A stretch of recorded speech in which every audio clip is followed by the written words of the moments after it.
Ya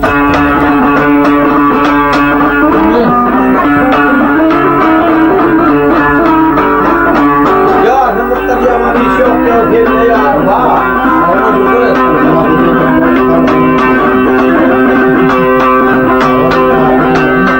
Ey yar sağlıktan ey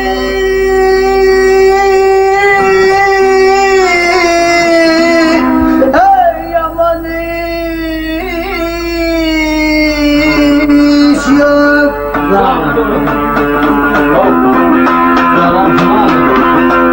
Oh, ve salıp geçsem her yayına.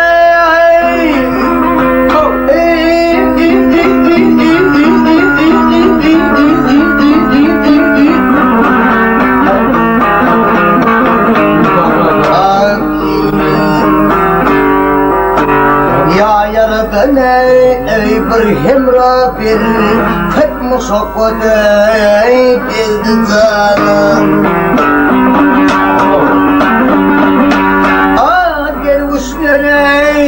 Gervuşlere yolsuzluğu bu çığda mazlığı Hudayım ayarsızlığı görkemine musulmana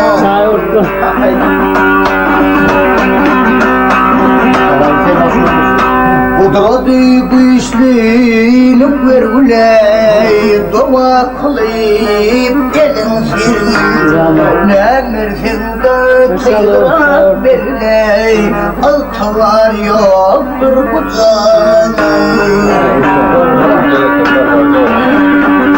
Ey kadrını bilenler daş etmeyin Ne kadrına duş etmeyin Dil bilmem nadana yollaş etmey Sade dil bolsana Türkaney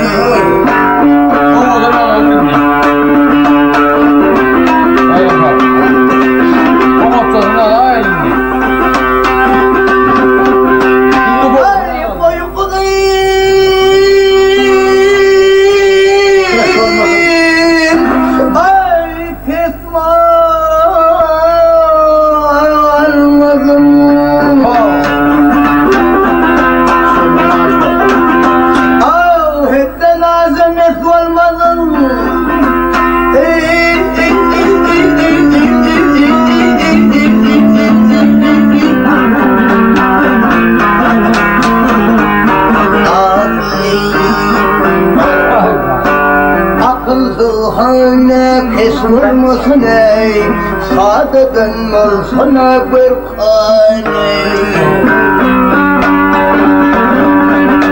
Ey yansıdın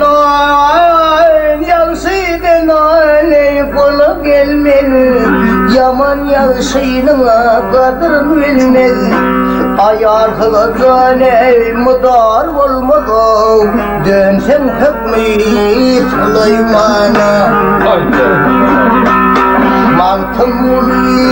Mantımlı yalkan düştüm Anan nazar kodu düştüm Hevesim vardır bir yar kustum ey Dişime senler mi erkan ey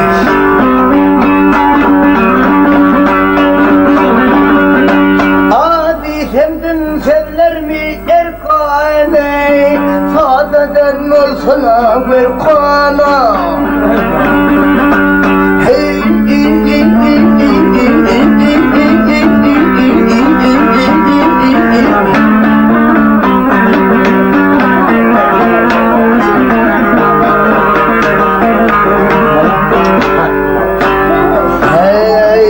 bilmem nadana yanlış etmey Sadeden olsana bir